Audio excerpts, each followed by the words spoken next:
Welcome to Omega India TV news. జగ్గయ్యపేటలో August 1-2 తేదీల్లో జరగనున్న సిపిఐ ఎన్టీఆర్ జిల్లా ద్వితీయ మహాసభలను విజయవంతం చేయాలని పార్టీ జిల్లా కార్యదర్శి దోనెపూడి శంకర్ పిలుపునిచ్చారు. ఆర్టీసీ డిపో రోడ్డులోని బిల్డింగ్ వర్కర్స్ యూనియన్ కార్యాలయంలో విలేకరులతో మాట్లాడుతూ ఆగస్టు 1న పిల్లలమారి భవన్ నుంచి బల్సుపాడు వరకు భారీ ర్యాలీ అనంతరం బహిరంగ సభ, 2వ తేదీన ప్రతినిధుల సభ ఉంటుందని తెలిపారు. జగ్గయ్యపేటను పారిశ్రామిక కారిడార్ గా ప్రకటించాలని, శిథిల బ్రిడ్జిలను పునర్నిర్మించాలన్న డిమాండ్లను మహాసభల్లో చర్చిస్తామన్నారు. ఈ సమావేశంలో జిల్లా పార్టీ కార్యవర్గ సభ్యులు గుట్టి రాయప్ప, నియోజకవర్గ కార్యదర్శి అంబోజీ శివాజీ, సహాయ కార్యదర్శి పోతుపాక వెంకటేశ్వర్లు, పట్టణ కార్యదర్శి జూనెబోయిన శ్రీనివాసరావు, సహాయ కార్యదర్శి మాషెట్టి రమేష్ బాబు, మండల సహాయ కార్యదర్శులు భోగ్యం నాగులు, షేక్ కరీం, నియోజకవర్గ కార్యవర్గ సభ్యులు షేక్ జానీ తదితరులు పాల్గొన్నారు. ఎన్టీఆర్ జిల్లా ద్వితీయ మహాసభలు పారిశ్రామిక వాడైనటువంటి జగ్గయ్యపేట పట్టణంలో ఆగస్టు 1-2 తేదీలో జరిగింది. వామపక్ష ఉద్యమానికి ఒకనాడు పుట్టినది. ఉమ్మడి మద్రాసు రాష్ట్రంలో, ఉమ్మడి కృష్ణా జిల్లాలో ప్రథమ శాసనసభ్యుడిగా అమరదేవి కామ్రేడ్ పిల్లలమర్రి వెంకటేశ్వరుని అందించినటువంటి జగ్గయ్యపేట ప్రాంతం 3 పర్యాయాలు వరుసగా జగ్గయ్యపేట, నందిగమ్మ నియోజకవర్గం కలిసి ఉన్నటువంటి ప్రాంతం. ఈ ప్రాంత ప్రజలు కమ్యూనిస్ట్ పార్టీ అభ్యర్థికి పట్టం కట్టినటువంటి విషయాన్ని ఈ సందర్భంగా రాజకీయ ముఖ్యమంత్రులు గుర్తు చేశారు. అనేక కార్మిక సంఘాలు, కూలీ సంఘాలు, రైతు సంఘాలు, అనేక కార్మిక సంఘాల రూపకల్పనకు అంకురార్పణ చేసినటువంటి ప్రాంతం జగ్గయ్యపేట. ఇటువంటి చరిత్రాత్మక నేపథ్యం ఉన్నటువంటి ప్రాంతంలో ఈ రోజున అభివృద్ధి కుంటుపడిపోయినటువంటి పరిస్థితి. ఒక వేలాది ఎత్తిపోతలను చూసినా, ఒక పోలంపల్లి మున్నేరు ప్రాజెక్టును చూసినా, జిల్లాలో చింతలపూడి ఎత్తిపోతల వర్గాన్ని చూసినా, ఇసుక, మట్టి, మైనింగ్ మాఫియాలో రాజ్యమైనటువంటి పరిస్థితులు చూసినా, పెద్ద పారిశ్రామిక వాడ జగ్గయ్యపేట. దీన్ని ఇండస్ట్రియల్ క్యారిడార్గా ప్రభుత్వాన్ని కోరుతున్న ఇండస్ట్రియల్ క్యారిడార్గా ప్రకటించాలి.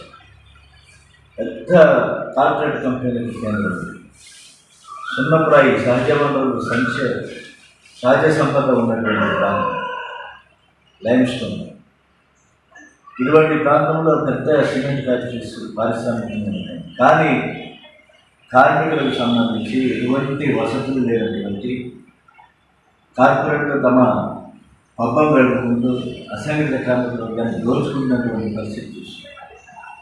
అది ఆల్ట్రాటెక్ ప్రమాదం అవ్వచ్చు, ర్యాంకోల ప్రమాదం అవ్వచ్చు, కేసీపీ, పిఆర్, అనేక కర్మాగారాలలో వాళ్ళ కార్మికులకు సంబంధించి పిఎఫ్లు, ఈఎఫ్లు లేనటువంటి పరిస్థితి. సంఘాలు పెట్టినటువంటి అవకాశం లేదు.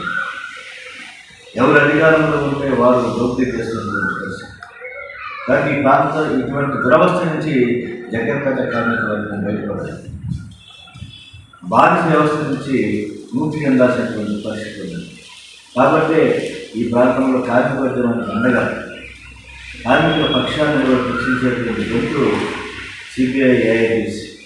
భవన నిర్మాణ కార్మికుల సంక్షేమ నిధి రోజున అడ్డగోలుగా గత ప్రభుత్వం, జగన్మోహన్ రెడ్డి ప్రభుత్వం డైవర్ట్ చేసేటువంటి పరిస్థితి. 22,000 కోట్ల రూపాయలు భవన నిర్మాణ కార్మికులకు చెందవలసినటువంటి సొమ్ము, వారి సొమ్ము, దాన్ని అడ్డగోలుగా డైవర్ట్ చేయబడింది. వాళ్ళ సంక్షేమ పథకాలు నిర్వీర్యమైపోయింది. కాబట్టి ఈనాడు వచ్చినటువంటి చంద్రబాబు నాయుడు ప్రభుత్వం సంక్షేమ పద్ధతి పునరుద్ధరించాల్సిన అవసరం ఉంది. అలాగే జిల్లా వ్యాప్తంగా అనేక సమస్యలపైన విజయవాడ నగరంలో కానీ, ఇక్కడ కానీ, జగ్గయ్యపేట ప్రాంతంలో కానీ ఆపరేషన్ బుడమేరు అమలు చేయాలని చెప్పేసి కిడ్నీ బాధితుల సమస్యలపైన పాదయాత్ర నిర్వహించి విజయం సాధించారు. మన పక్కనే ఉన్నటువంటి నేషనల్ హైవే పక్కన ఉన్న పరిటాలలో ఉన్నటువంటి భారీ కార్మికుల కట్టు బానిసలు అన్నమాట. చాలా ధర్మార్థమైనటువంటి రీతిలో దోచుకుంటుంటే ఉన్నటువంటి కమ్యూనిస్ట్ పార్టీగా స్పందించాల్సిన పరిస్థితులు, ఆ విధంగా స్పందించాము, విజయం సాధించాము. వాళ్ళు నష్టపరిహారం. అలాగే జగ్గయ్యపేట ప్రాంతంలో కానీ దేవాదాయ భూముల్లో, జిల్లా వ్యాప్తంగా దేవాదాయ భూముల్లో ఎవరైతే నివాసం ఉంటున్నారో ఆ ఎన్విరాన్మెంట్ ల్యాండ్స్లో ఉన్నటువంటి వారందరికీ కూడా ఇళ్ల పట్టాలు కట్టి, ఉదాహరణకి జగ్గపేటలో వందలాది కుటుంబాలు ఎన్విరాన్మెంట్ ల్యాండ్స్లో నివాసం ఉన్నటువంటి పరిస్థితి ఉంది.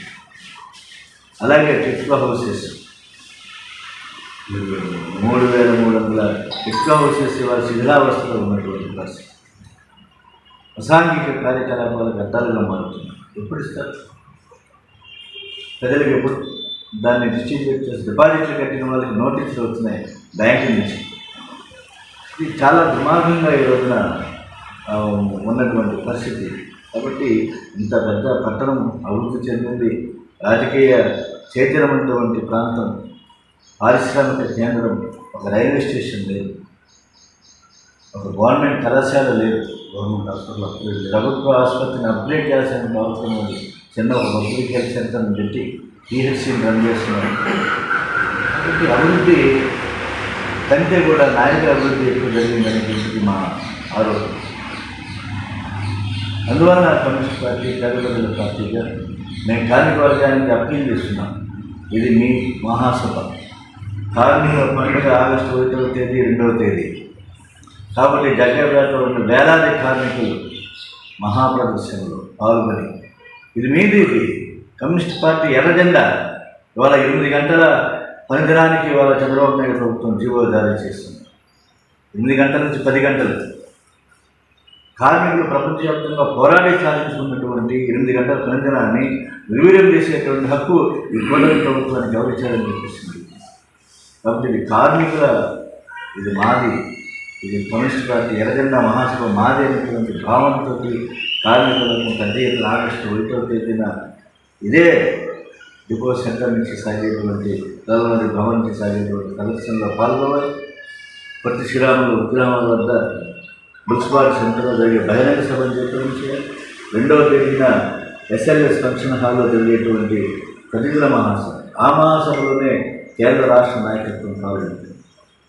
వివిధ కార్మికుల జిల్లా వ్యాప్తంగా ఉన్నటువంటి ఎన్టీఆర్ జిల్లాలో ఉన్నటువంటి అభివృద్ధి, ఎన్టీఆర్ జిల్లా సమగ్రాభివృద్ధికి ఒక రూపకల్పన చేసేటువంటి అవకాశం జగ్గపేట ప్రాంతానికి వచ్చినటువంటి సందర్భంగా ఈ 2వ మహాసభను పెద్ద ఎత్తున కార్మికుల పండుగగా, మేడే కాదు కమ్యూనిస్టుల పార్టీ మహాసభే మేడే పండుగగా భావించి కార్మికులకు పెద్ద ఎత్తున పాల్గొనాలని చెప్పి ఎన్టీఆర్ జిల్లా సిపిఐ సమితి తరఫున పాత్రికేయ ప్రపంచం ద్వారా జగ్గపేట ప్రధానానికి విజ్ఞప్తి చేస్తున్నాం.